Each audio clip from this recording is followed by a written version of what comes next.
Right, Blackman the Traveller right now. I'm in California and I want to let the guy speak for himself. What's your name? Hey, what's going on, man? It's pdawgg. Much love to the UK, man. You out here in Cali right now, watching live. Yeah, with Blackman the Traveller. You in my home, Carson, California, Los Angeles. I'm gonna show y'all the trenches real quick, man. Give y'all a little bit of insight, you know? Okay. So where we are? So whereabouts are we right now? Right now we are on Martin Street in Carson. This is the apartments. Okay. This is like This is like I guess you could call it like the center of our neighborhood. Okay. This is where I grew up at. My homies, they from the other side right there. If you point, look down that way. Yeah. It's a whole other side of the neighborhood. Refineries and shit. Blood, you know. Big homie Keith Peller just got off work. The homies right here. It's their era, their time, blood. I'm staying in the shadows. Y'all have a good one. Enjoy. Y'all got it? You know what I'm saying? That's the founder of the neighborhood right there, Keith Peller. Big legend around here. And the apartments right here, you don't want to get caught slipping if you're the enemy. You say that twice. Oh, man, don't get caught. All right, I got it. It's Carson Street. It's the apartments right here. Carson Street is pretty much like the main line of Carson. Carson runs all the way from the east side to the west side. A lot of neighborhoods is based off Carson Street. If not Carson Street, they're gonna be based off of Avalon. This block right here, you know, it's daytime and you know we straight. I'm not gonna say much, but you really don't want to walk down this street like it's regular. You know, these bus stops and shit. You really don't want to be sitting at these bus stops. You know, like I said, this is in California, and we call this the main line. The main line is like not where you want to be. It's hot. It's real hot, you know, and everybody driving down this street can see you, you know. So when we post it up in spots like this, it's the half cut, you know. That's on the main line. That's considered being on the main line, you know. By the end gate, that's the main line, you know. So basically, yeah, we call this walking the main line right now, just patrolling our area. You know what I mean? Okay. Whether it's daytime or nighttime or whatever, shit can happen at any time, you know. You know, as you see, you got them back there, they do what they do. You know what I'm saying? And we handle business. Always keep it straight at all times. That's the nigga TK right there. There go TK right there. Yeah. Whoa. So That's the main line for you. So that's the main line. So this main road is one of the longest avenues in Carson, right? Yeah, definitely. This is the main street in Carson. Carson City Hall is on this street. Okay. The Samoans, their neighborhoods is based off the other side of Carson Street. Okay. All the way down that way. You know what I mean? So yeah, we got the building, feel me? The APT, feel me? We're gonna get it over.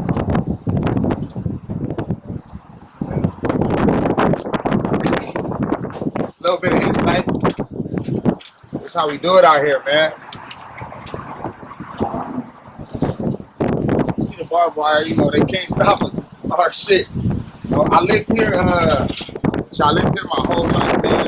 Not my whole life necessarily. I moved from here. My family got kicked out the apartments probably I was about 18. They're about 18.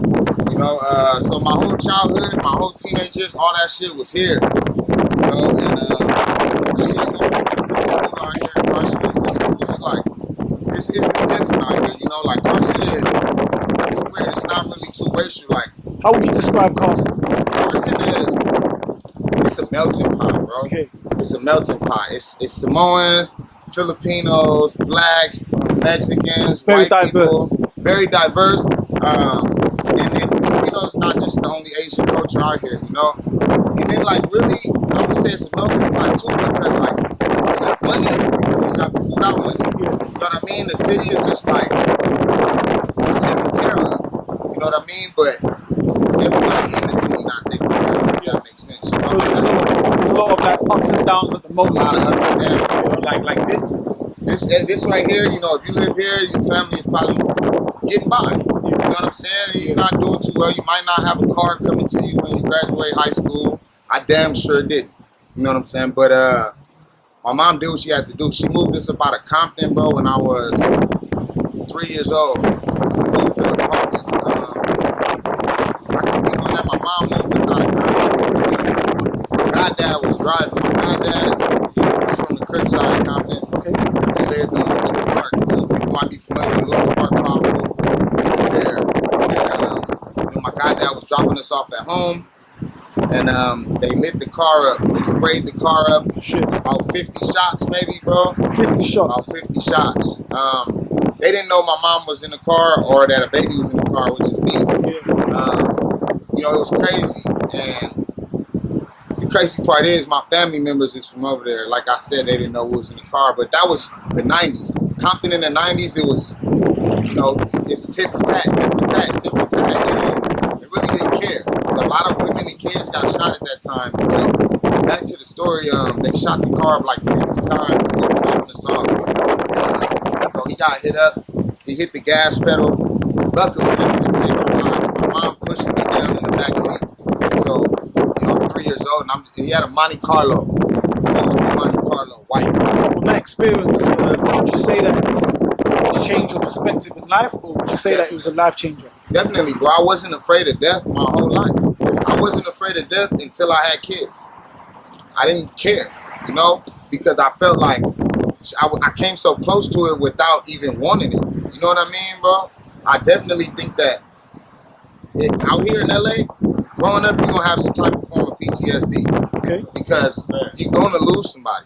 If you grow up in LA and you don't got some type of form of PTSD or something thrown off in you, or you was in the house, you know, or your family probably wasn't living like that, you know, but it definitely gave me PTSD, you know, when they pulled me out the car, bro, they thought I was riddled with bullets. I didn't get hit one time. My mom saved my life, you know, and he saved our lives. God got you as well, bro. God got me, bro. So as I got older, I realized I was here for a reason. When I was younger, I internalized it as, shit, I'm supposed to be a demon, you know, for lack of a better word. And as I got older, I had my first son, bro, everything changed, you know, and I seen that this is what I'm here for. You know what I mean? I'm here to make the next person better. You know what I mean? It ain't even about me. So I think that was where the transition happened, bro. But before that, I was a demon, man. You know, and I don't glorify that shit, bro. You know, because honestly, like, the problem out here with black people, African Americans, we're our own enemies 9 times out of 10, and it's fucked up, bro. Because how we supposed to feel when, you know, my homie died right here? You know what I mean? Or we trying to run and my homie gets shot trying to make it around that corner. You know what I'm saying, bro? And or this happened or that happened. My brother, you know, my brother got killed, and I was young. So it's like shit like that, bro. It's really like we internalize hate. But you don't think, you think the white man has created that problem for us to hate one another and kill one another, in terms of, because you don't see the white person killing each other. No, definitely not. I think that, see, in America, I'll really break it down to you, bro. In America, we were basically set up for failure from the beginning of slavery, you know, and I'm aware that everybody here wasn't a slave. You know, the first slave ship had 20 slaves on it. You know what I mean? It was people here. So they set it up from the jump for us to fail, to where we were going against each other. You know, back in the slavery times, bro, you had the house niggas, you had the field niggas. And then you had people who were mixed, and they got treated a little bit different. Because they were mixed. Yeah, because they were, if you were mixed at that time, you came from the slave owner. You know what I mean? So that passes down to us treating each other bad. Now it's a class section. So now this black person, we already hating on each other. So then you go down further and you get to, let's go to 1900s, 1950s, when we all start hitting California, you know? It was unity out here. It was unity out here, but at the same time, like even like areas like this, Carson, Compton, if you were black, you couldn't live past a certain line. Fuck. You couldn't live past a certain line. And the first gangs, the way our gangs came about even was because there was a white gang in Compton. And if you went past the train tracks, they beat the shit out of you. So that's how the gangs formed in Compton. We started our own gangs, and I'm not speaking for every gang, but majority of the gangs in Compton, the original gangs, not Bloods and Crips, when it was more jackets and clubs. They started these clubs because when they were walking home, and don't get me wrong, I got love for my Caucasian people, but we talking history, you know, and this is how it all happened. And when basically they had to join together with us, we gonna get together so that when we walk home, hey man, he beat your ass. All right, tomorrow he gonna have to beat both of our ass. You know what I mean? So you're fighting the struggle together. We fought the struggle together.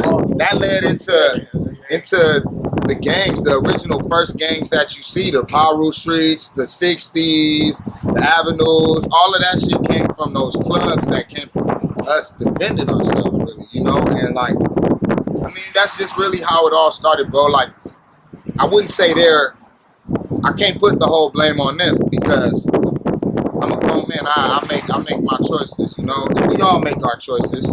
I can't put the blame on them, but it's definitely set up for failure. You think while you were young, the older generation that was your elders, do you think they could have guided certain people better in life? Or do you reckon it was, would you always say that they play a part as well for the younger generation these days in terms of the crime, the murder, the music? I would say it's hit and miss because I got older homies who taught me right. Yeah. And they're the reason I'm here and taking care of I got older homies I saw take care of their kids, work jobs and, you know, things like that. Or used to tell me, get your ass to school, you know. Then I got older homies who put a gun in my hand, you know, and it's just honesty, you know. So I would say it's hit and miss. I wouldn't say that it falls on anybody. I would have kept playing basketball with my friend. So that was, thank you, bro, and that was my decision. You know, like, nobody said, hey, it's time for this, it's time for that. I felt like I live here anyways. I gotta walk down this street too. I'm gonna be treated as such. You know, and I chose to go do what I chose to do. But yeah, older people play a part, but see, like me, I'm an older homie now. You know what I mean? I'm up in age. My younger homies listen to me. They listen to us. You know, we've been doing this shit. Me and him. Man, me and him, we got stories. Man, long time, you feel me? I've been doing this shit for since like sandbox. Me and my nigga from the sandbox, you feel me? I started game banging in 05. Rock with it all the way. I started game banging in 05, bro. Shit, he was game banging before me, you know. So, like, if you look at the time frame, now it's time for us. What do we do? If I do feel like that our older homies play a part in that, then I can't be like them. You know, it's up to me to tell them, go get a job, go do this. Oh, you had a baby, man, sit your ass at home. That you know guidance. what I mean? Yeah, that guidance, because if you feel like you weren't, and this go for everybody in the world, gang banging, hustling, you know, you got neighborhoods, they just hustle. Whatever it is that you're doing or whatever group you're around doing music, like, if you feel like somebody didn't teach you or give you the right guidance, then you can always change the next generation, you know? And so that's my goal. You know, as an artist, I'm one of the biggest artists out of Carson. And all the youth look up to me, bro, so I carry myself accordingly. You know what I mean? I think that that's one of the ways we change shit. You know, if they see somebody who really a gangster, I'm still here. You know what I mean? I still pull up, you know, but when they see somebody who really a gangster, be able to change the narrative. Yeah. Change the narrative, change the way that they look at us. That's education also, as well at the same time. Yeah, exactly. And you can see that you can do it too. You know what I mean? And I think that's the fix, bro. That's the solution. The solution starts with my generation right now. You know, we the bastards of the party. You know, we came from, our daddies was from everywhere. My dad was a crib. Most people my age, our parents were not even the same thing we were because our dads didn't raise us. So my daddy was a crib, but I was raised by my mom in the blood neighborhood. Hence, I'm from a blood neighborhood. You know what I mean? And it's vice versa for a lot of Crips. And that's really how it is in LA. If you were born in the 90s, that's how it is. You know, our dads was hustling, gang banging, or doing dope. Here, you know, they put those cameras up, and I'm not saying that we doing something right, but this is what's going on, you know? So basically what they do is, okay, your family did this. Just one person in the family. Now the manager says, okay, you guys, whole family is kicked out. And that's what they did, continuously. That's a bit of discrimination in terms of like, okay, because one person done this in that family, yeah, everybody has to come out. It's not fair, yeah, you know, in that perspective. But that's how it works out here, bro. It's fucked up because, like, see, California, man, they got this thing called rent control. Okay. And, like, if you're in a city with no rent control, they can jack your rent up every year. Okay, so the price goes up. Every year. Now, if your mom is only doing so well, after about 3 years, you gotta go. You got that month-to-month joint. You know what I mean? You got that month-to-month joint. What? They go jump your shit up every other couple of weeks. Yeah. It's just skyrocketing. It's just different, man. So like out here, really, bro, a lot of black people in LA in general, when they tore down the projects and a lot of shit like that, moved up towards like Paris, California, Riverside, California, Moreno Valley. That's where everybody moved out, you know? Okay. And if not, then you had to get some money to stay out here. Because LA is fucking expensive. So they keep putting up the price until gradually they push you out. Gone. Okay. Yeah. And that's what breaks the community. So that's what breaks the community. In my perspective, it's what they're doing in their eyes is right because they're trying to get people that live over here, the original founders of the community, out. Yeah. And then they're trying to push in the new people who are willing to pay this, who have better opportunities in life. Yeah. They don't look like us. Yeah. And they have a better income. You know? So for them it's about their pockets. For us it's about you breaking our community up. Yeah. You know what I mean? And you're born and raised here. So yeah, man. So that's gentrification in a nutshell, bro. Like that's how it really works in hood areas. Yeah. You know that the police come in, get rid of motherfuckers, or the police come in and start hitting people with charges, causing. Not like I said, it's not like I'm not saying we doing something right. Yeah. You know, we doing what we gotta do to survive. Survival's the key. Survival is the key. We have the same thing, like in the UK we have the same thing like gentrification as well, where what they do is when there's a person that's causing a bit of problems in the neighborhood, as soon as you go to prison, you come out of prison, your whole family needs to move out. Damn, you serious? So they don't put the price up. They don't do that. So your whole family needs to move out the neighborhood. So they keep moving everybody out, and once a certain fracture of the people that live in that community are out, that's when they bring in the new people to come in. Then the price goes up. So once the price goes up, we don't have money to pay the rent. Exactly. But they do. So what they do, they're gonna put cameras all over this joint. So you can't come in. So you can't come in no more. They're gonna put security guards, and then what they're gonna do, they can start to knock down the blocks and redevelop. So as soon as they redevelop, there's cameras, there's security. Them people love that. That's how the gentrification works in the UK. That's exactly what this shit didn't look like this, bro, you know? Yeah. This shit looks completely different. But we can keep pushing, bro. Yeah, this shit, that's just that's how it really works. Back in the day, they didn't have no cameras. Now all the stuff's been going around to get everybody out of here, so they start putting cameras up. They start evicting people out of here. Okay. We be hanging out, stuff like that. There was no gates, bro. There was no gates, man. No gates nowhere around here. So, like back then, the violence was, of course, more. That's part of. I mean, like I said, I'm not saying it's right. I'd rather people be safe. You know, like it's people down there, and you would want them to be safe.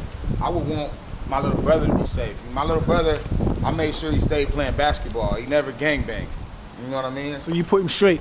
Yeah, I whooped his ass when he was, you know, when he was ready to start trying to be from the hood. I gonna fight me, and then you done fighting, go back to the courts, you know, because like the misconception a lot of people have is that it's just like we swallow everything up, and that's really not what it is. This shit, like I said, it's a choice that you have to make, bro.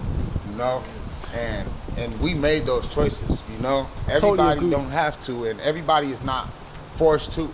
You know. You know, the thing is one thing I realised, especially when you come from neighbourhoods like this. I come from a familiar neighbourhood in London, in Stratford. Yeah. So, where the majority of people are black or people of colour, Asian, mixed race, black people. When you apply for a job, or when someone stops you, a police officer, where are you from? Oh, I'm from Carson. The first inception they get is, oh, you're from there? Yeah, from the hood. Okay, you know what? We're gonna stop you. Yeah. Who do you know? What gangs you claim? You're thinking, hold on a minute, just because we come from a particular area doesn't mean that everyone's the same. Yeah. And this was not a choice. It's not our fault because we were born in this area. Exactly. You know what I mean? We have to survive. This is where I'm at. Yeah. Our family members is over here. No matter whether you don't gangbang or not, you still get shot out here. They think you one of us walking around here. Yeah. You ain't got a gangbang to get shot, man. Nah. My little bro got popped the fuck up, man. Yeah, he got shot in his hand, his leg. He got shot in the head. Yeah, bro, just walking from the store.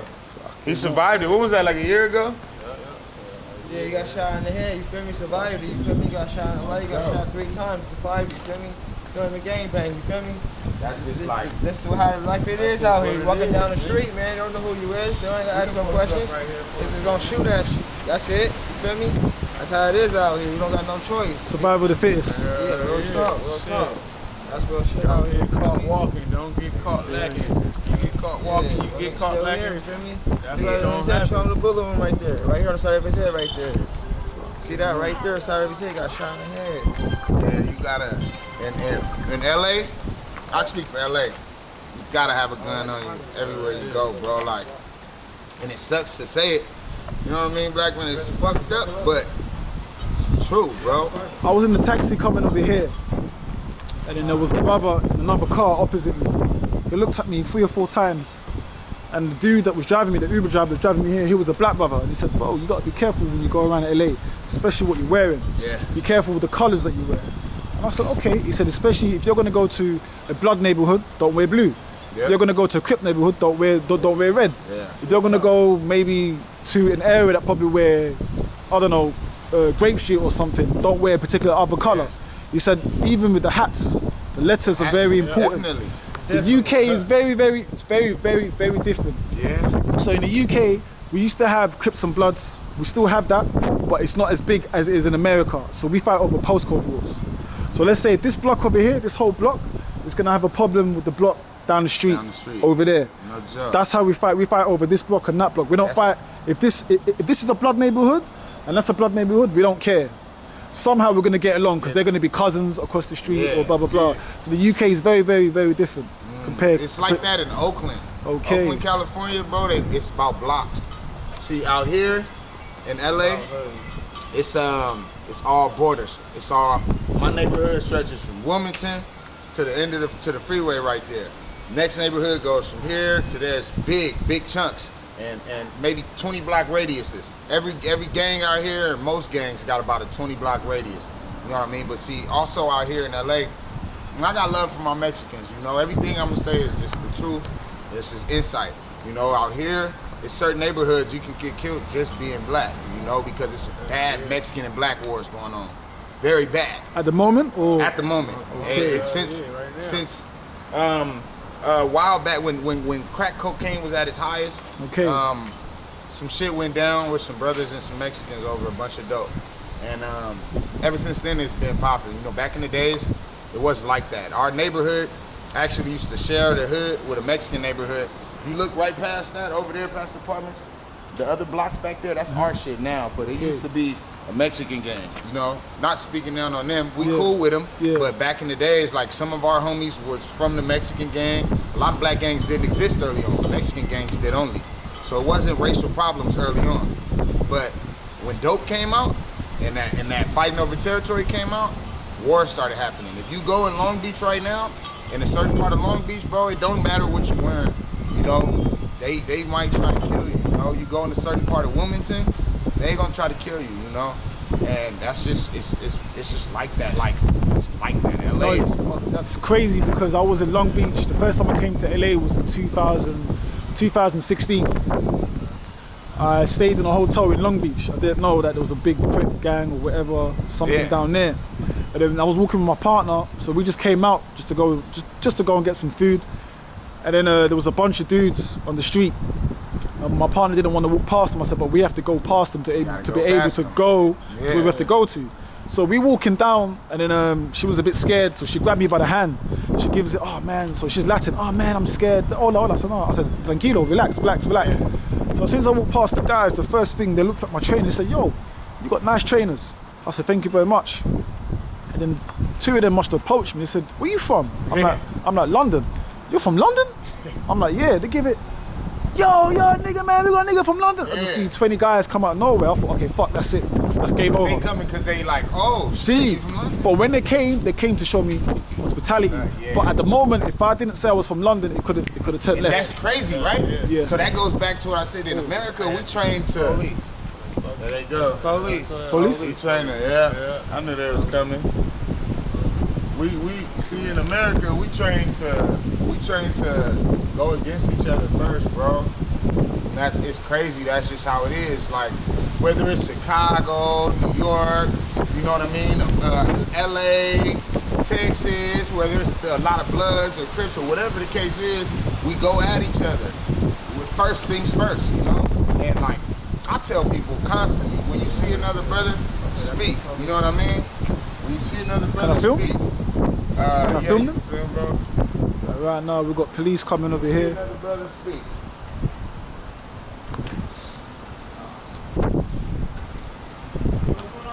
Hey, how you doing, bro?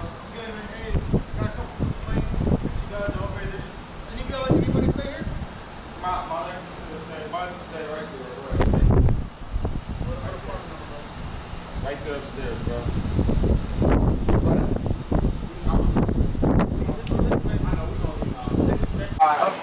He asked me what's my last name, bro.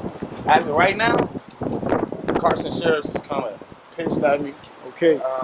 because they tried to shake my hand on camera. Okay, And I okay. kept walking, bro. Yeah. So that's what that is. But it is what it is, man. Like, So the police always come here like remember this? when we was back there and I said it's filming right now and they know we're here? Okay, okay. See So, what I'm like this. Over here, motherfucking boy stay hot around here. They already know what time it is around here. Back in the day, the shit was hot, you feel me? So every time we touch down over here, they think we're getting shit started back up again, you feel me?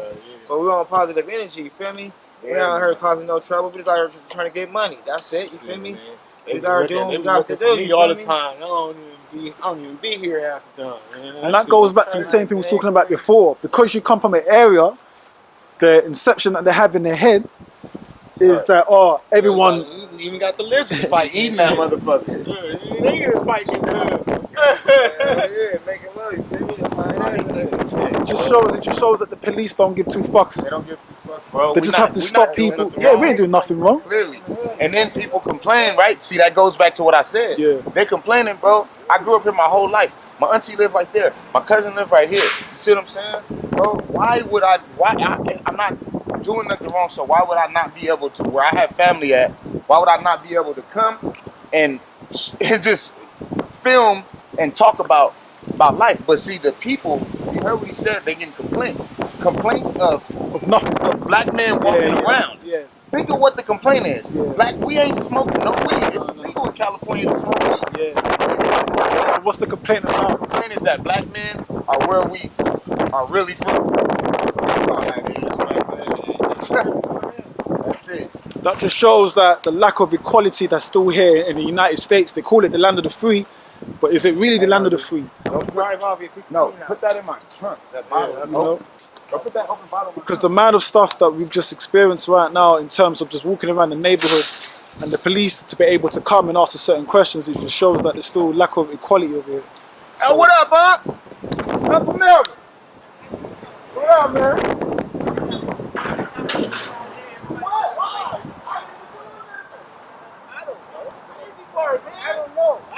My boy came from London to shoot a vlog. Hey, this my Uncle Melvin, you man. right, This brother? my You boy okay? from London. I don't even know, huh? I might call you down here, then we some different. Might not call your guy down here. I almost did Mikey punk out on me. So why you need to know my last name? Basically, guys, the police officer must have asked him what's his last name. He had no reason to ask him his personal last name, so that was a bit weird. Weird, dude. I wasn't being detained. He didn't come for any crimes, but for some reason, he wanted to know my last name, and I told him, you don't have any legal justification to know my last name. Then he said, well, can I know your first name so we can have a conversation? Of course, I told him a fake name. My name is Chris because it's none of his business. Correct. You know, we got rights, and no matter how many times they try to violate our rights, I'm legitimate. I have no warrants. I'm not a felon. I'm gang filed, but my life is way better now. And also, I have a driver's license, but I wasn't in my car. Basically, he has no reason to know my information. So He just racial profiled you. yeah, basically. And we don't give him that information. I stand for my rights. You're not gonna trick me out of them. Yeah, that just shows that there's still lack of, discrimination over here. As we were just filming and the police officer just come over and you ask him for his personal information, which he has no authority to even ask him for that. So this is a burger joint over here? Yes, this is Apollo Burger. Okay. It's Apollo Burger, bro. So this is down the street from the elementary we all went to. Right here, we just drove past. Okay. Apollo Burger. Good American food, man. American Come on, food. let's go check it All out. right, we're going to get some good American food over here. So he's going to take me out to get some food. So right now, I'm somewhere still in the neighborhood and we're going to get some food. So it's very interesting, but that just shows that the lack of things that happens around here. You know, like a black man just walking around the street and the police officers to stop him. Similar what we have in the UK, we have the same thing: stop and search. Yeah. The police will come to the block and then they'll stop a bunch of people of color, and they'll ask for your name and they'll try to interrogate you. But they have no right to stop you. The first thing they say, a crime has been committed in this area, and you match the description. Oh yeah, they say That's the famous word they always say. Let me tell you the craziest part, bro, about California, right? Yeah. Now, in California, we got something called gang file. Now, if you get stopped in the area, or you get stopped in a gang area, let's say, for instance, when I was younger, I got stopped here, right? So me getting stopped here, that basically, in this neighborhood, and having on certain colors, they write up a yellow card. And every time you get a yellow card, it goes into a file under your name. And that's called getting gang filed. When you go to jail for a crime, they will say it's in the act of helping the gang. And they put a gang injunction on there, which can carry 5 to 8 years on every charge. So they just add up and add up and add up. Just from, and that goes for any crime that it's their discretion to say it's to benefit the gang. If me and him rob the bank for our own pockets, it's for the gang. And then we get gang filed and gang injunction. See what I mean? So it's the laws out here are fucked up. Set up for failure, literally. Let's get some food, bro. We got good food right here. Best food right here. Best You know food? what I mean? Best food right here. You wanna go? This is the spot to go right here. Yeah, no pork. So what you guys normally get over here? Chicken strips is good, though. Chicken strips? I like the chili cheese from Chili cheese. Okay, they got chili burger, fish burger, chicken sandwich. You know, the Americans, you guys are very big with your burgers and chips over here. Yeah, man. That's what I said. Take the burger. Charmy sandwiches.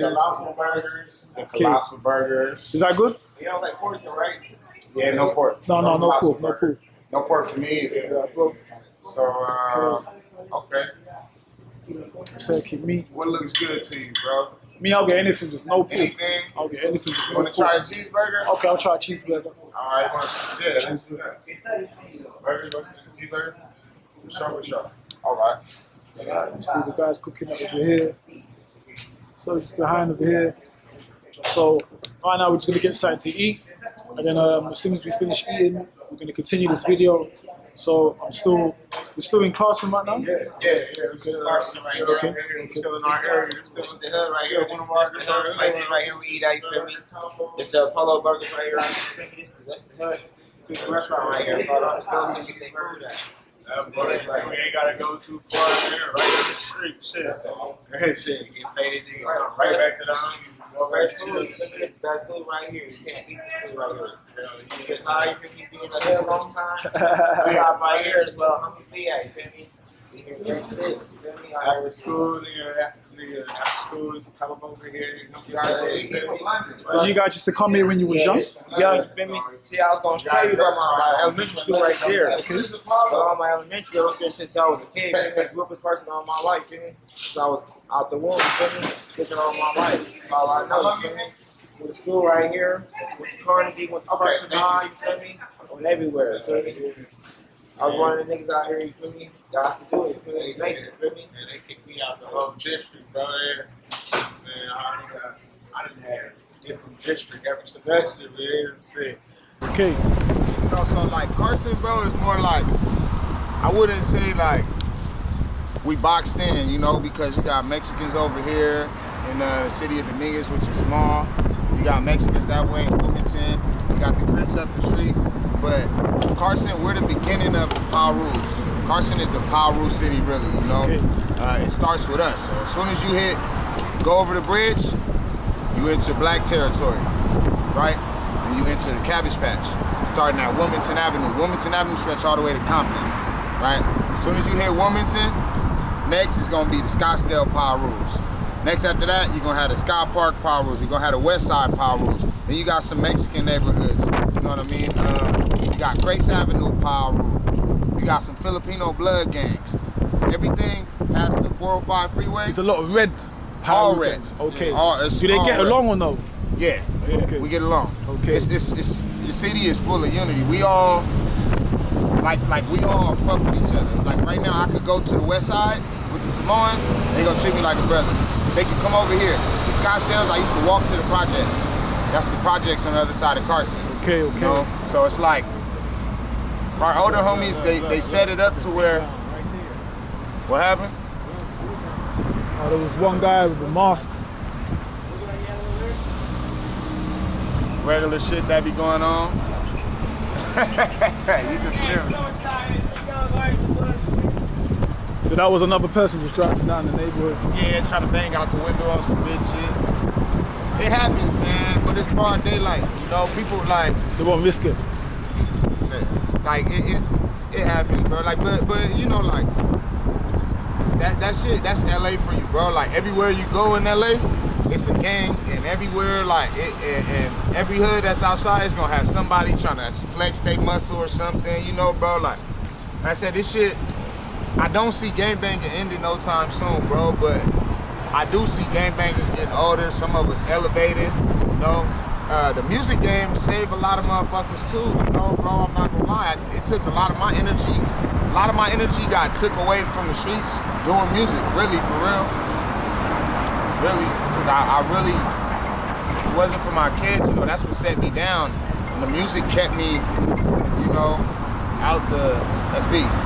Music kept me with something more to focus on. You know, I had to carry myself a certain type of way. I don't want too much street beef. It's gonna fall back on my neighborhood. You know what I mean? So just like shit like that, bro. I saw one of your songs, Welcome to My Neighborhood. Yeah, welcome to my neighborhood. I like the way you was explaining the story, you know, through the song, and you're explaining people about your neighborhood. And can you give the people more insight about that song? Yeah, bro. Like, it's funny because when I did Welcome to My Neighborhood, I was watching Mr. Rogers' Neighborhood with my son, man, and I was just thinking like, damn, you know, I wish I could. I just was really thinking like, you know, I wish I could break it down and make people feel like they lived here or they been here, you know, without showing them, but giving it to them in words, you know. So that's why I just broke it down. Like, you know, I grew up on Rosecrans, Medea cooking chitlins. 2020 made my vision clear. I can see shit from a mile away. I know niggas snakes. I'm at the hideaway. I cut the grass. They gonna die today. It's really breaking down how it is growing up out here. You know, you grow up in that wholesome household. My grandma cooking chitlins and okra and all that. But when I step out in these streets, it's ugly. Your own homie could get you. You know what I mean? Not even just your own homie. You gotta worry about other people. You know, that's why I say it taught me to watch out for the snakes. You know what I mean? And it just, that song, bro, to me was like, Welcome to My Neighborhood was to give you an insight of an LA nigga mindset. Of how you guys live. You know, how we think, how we look at it, you know? It was more like just to give an insight, and this is how we look at it. You know, he can't go to church without the Yami. What he come for? When I tattoo tears in my son's name, I'm different. It's like, even like, that's just how we live. Like I said, everywhere you go out here, you gotta have a gun on you. You know what I mean? He can't go to church without it. What he come for? Cause yeah, I wanna get God in me, but God ain't gonna save me from this bullet if he can't save me, you know? And it's fucked up, but that's the mindset we really have out here, you know? It's just, shit, that's how it is, bro. Sitting right here, man, shit, that was a perfect example. Shit, niggas just driving by, niggas just, shit, nigga, it don't matter. Shit, we black out here, nigga. Survive the fittest. Yeah, shit. You get shot out here, feel me? You can be in a crowd, just hanging out, just drinking, trying to have a good time, and still get shot at, you feel me? So out here, you gotta protect yourself all the time, you feel me? Safety first before anything, you feel me? The homie just went to jail for a gun charge, because it's like you're better off keeping it on you out here. I'd rather be judged by 12 than carried by 6. Anytime, you know, I tell my wife, I'd rather y'all look at me through a glass than in the ground. You can still see me, you can hear me, like, I can still talk to you. Shit, man, that's take that option. That's worth it all, shit. Shit, at least I'm here. I'm here with... This is Dirty Flea from East Side of Carson, in the patch. Like I said, this is called this Cabbage Patch because it was we going around Cabbage Patch fields rather than like it was like ultra culture around here. We grew up multicultural. Samoans, Puerto Ricans, Blacks, Cubanos, Mexican, Chicanos, you know, Panamanians. You know what I mean? We grew up Japanese, man, Chinese, man. Like I said, we grew up multicultural right here in this part of Carson. You got Japanese people around here? Oh yeah, man. So we grew up, man. We all, like I said, we grew up much on this side of Carson. Like see, about the 4 or 5, and then stop right here, where Apollo where you was at. A little bit further, that's our area. So you know, like I said, can't watch for the other ones. This is us. This is Cab. This is La Loma. How would you describe the neighborhood? Like, shit, neighbor, we protect their own. It's family and brother. Okay. You don't know about somebody's mama, daddy, brother, son, man. You're not from around here, huh? So they're good family and brother. You know, we take care of each other around here. Yeah, straight up.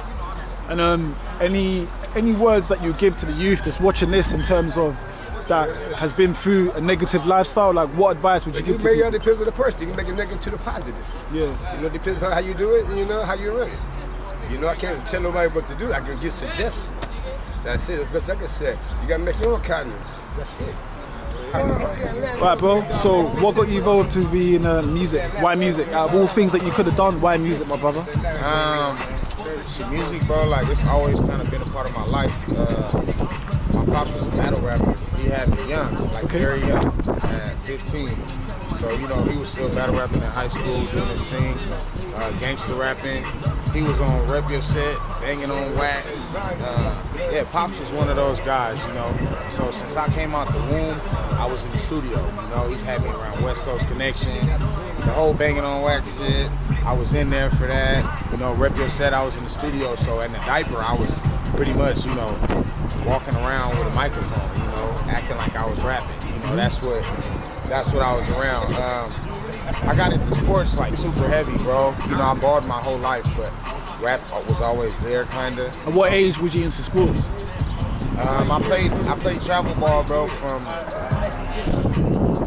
6th grade to 9th grade. Then I went to Long Beach Poly. Okay. I didn't go to school with my homies. All my homies went to Bannon. I got shipped to Long Beach Poly. You know what I mean? Moms put me out there so I could hoop. So I played basketball at Long Beach Poly for a while. And then from there, bro, you know, one of my homies got killed. And rest in peace, your homie, bro. Thank you, bro.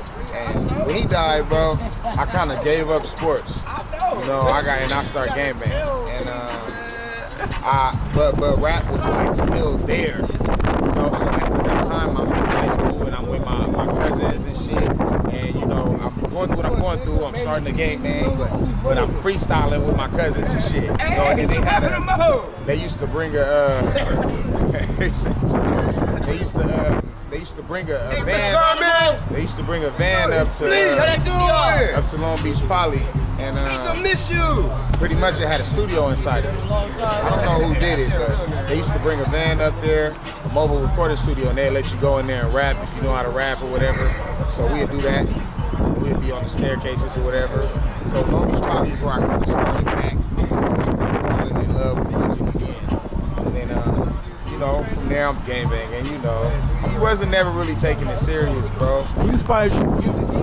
Musically, I was inspired by Nas. Okay. Because you know what's funny, from my mom, she never really let me listen to rap music. Okay. Unless it was neo soul, crossover, Nas, Lauryn Hill, Fuji. Oh, she got good taste. Yeah. Oh, Fuji. You know, okay. So I was raised by her. Yeah. So I had that. My dad was gangster rapping, so he'll take me around that shit. But mom's, she wouldn't let me listen to that. You know, so basically I would listen to rap. And I started out real conscious, bro. You know what I mean? I was conscious.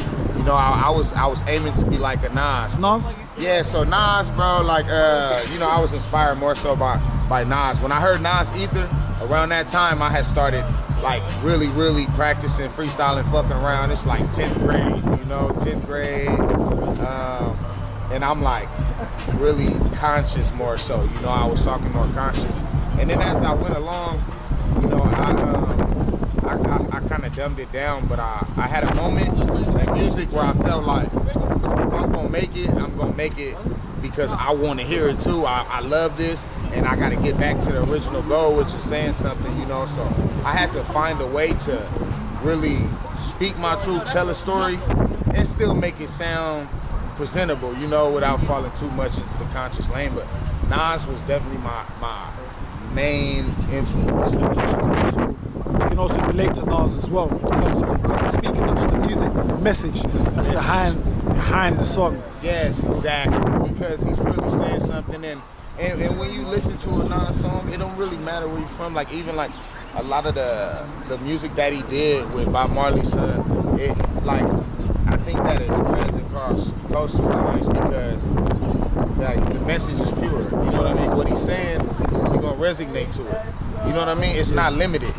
You know, I think it's you're gonna resonate to it, and you can feel like what's really coming from behind it, to say the least. You know, so I think that like, and then I share a birthday with Bob Marley. Bro. Okay. My birthday is, I never knew that. You know what I mean? My birthday is the same day as Bob Marley, so I think I was. What a coincidence. Yeah. Another thing is, in terms of music, yeah, what's the next step for you as an artist? Like, what's the next step? What's the end goal? The next step for me, I just actually like kind of made a move towards that next step. Okay. I just shot a video, you know, to Corner Store. That's my next single, and it's kind of moving out of the, because I think like you get to a point where people want just gang shit, you know, and then it goes back to where what I'm really trying to deliver, you know. I'm really trying to deliver good quality music that stands the test of time. You know, I think that's what good music is. You could go back to it 5 years later and it's gonna still be just as good. You're gonna get in that same mood, you know. So like, I think that's my goal as of right now, to elevate, you know. And the music I've been working on lately, my next album is named after my mom, Shonda's son. So you know, I think that I set a standard for it. That's why it hasn't dropped yet, because I've been making some of the best music of my life, bro. And I think that the only thing next is to drop the greatest project that I could drop. You know what I mean? Drop the greatest project that I can drop. You know? I think that's what's next for me. And I think that I'm like 80% there right now. I'm like 80% there. Do you, in the near future, would you have any collabs with any musicians around in Europe? I know that you got a collab with a guy from France. Yeah. Do you ever plan to go to the UK to feature with certain UK musicians? I'm looking forward to, bro. You know, I tapped in with a few people, man. Shout out my boy Slim, man. Okay. Slim Bacon Dope. Yeah. I got a few homies out there. I don't really know too many artists out there. Hopefully you can tap me in with some. 100% real. I'm looking forward to that, you know. Shout out my boy Surfer from France. Okay. From Bordeaux. We got a crazy record on the way called No Limits, you know, that wake up, you know, workout music, you know, feel good music. Energetic music. Energetic music, you know. So this goes back to that, bro, making good music. Oh man, shout out, I got a couple of people in Australia too, okay, man. Big up Australia. Yeah, big up South Australia, man. Adelaide, Australia. Yeah. Hopefully I said it correct. Much love. Yeah. For sure, man. Shout out Adelaide, Australia. I got some people out there I fuck with, so you know, I'm looking to get some stamps on my passport soon, bro. No, soon you will. Definitely. But the UK, I love the UK drill music scene, bro. Nah, the drill music scene in the UK is very good, but one thing I have to say, it started off in Chicago, and then went to New York, and then came to the UK, and then we just changed another level. It sounds more like the New York drill. Yeah. There are a lot of similarities. Yeah. Just to end the video, what words would you give out to the audience watching this, especially the younger generation? What inspiring words would you give them in terms of if they want to become like you as an up-and-coming musician? What words would you give them? Okay. Well, if I can inspire anybody, I'm gonna start with the youth. Starting with the youth, if you can inspire to be something, aspire to be more than you could be. Don't start with a rapper, you know. If you rapping and you trying to get to where I'm at, you have to work hard, give your all at all times. You have to put bullshit aside. You have to put your business first. You know what I mean? You have to be willing to invest into yourself. You know what I mean? Branding. You know what I mean? You have to follow somebody's blueprint. Never be afraid to follow a blueprint somebody laid to success. If you're gonna try to rap, or be a businessman, or be a businesswoman, or be an entrepreneur. Never be afraid to follow the steps somebody laid to success, you know. And to the youth, just be, like I said, you know, gangbanging is a choice, you know. It's not something that you have to do, you know, and it's not something to be glorified. If you choose to live this life, you know, do what you do. If you choose to, whatever you're gonna do, be great at it. But not to cut you off, bro, nothing like that. You can always change the narrative. You know what I'm you saying? can change You're your the own man, narrative. you're your own woman. So make your own decisions. Don't blame nobody else. Not your parents, not your friends. You figure it out and you do what it do. You know what I'm saying? Do what it do. That's it, you know? The best thing you could do is be yourself, you know? I would say just be great, you know? The best you can be. And break every stigma that they got. Break every stigma that they got. You know, break the mold, you know? Change the next generation, you know? And Inspire for change. do the best you can do to do it. That's what I would say. Just do it. I hope you guys have enjoyed this video. So basically, that's me touring around. Well, pick up your Instagram. Shout out your Instagram, Yeah, my brother. man. You can follow me on Instagram at pdawgg, at pdawgg 3 G's. You already know what it is, man. Man, I'm your majesty, you know. Shit, Eastside Cabbage, though. Much love to my UK peoples, Side man. big peace and blessings. Follow Reliable Remedies 420. You know what I'm saying? Tap in. Hey, what they say, bro? Calm, fam, calm. 200 ENT. You know We what don't it is. recognize real.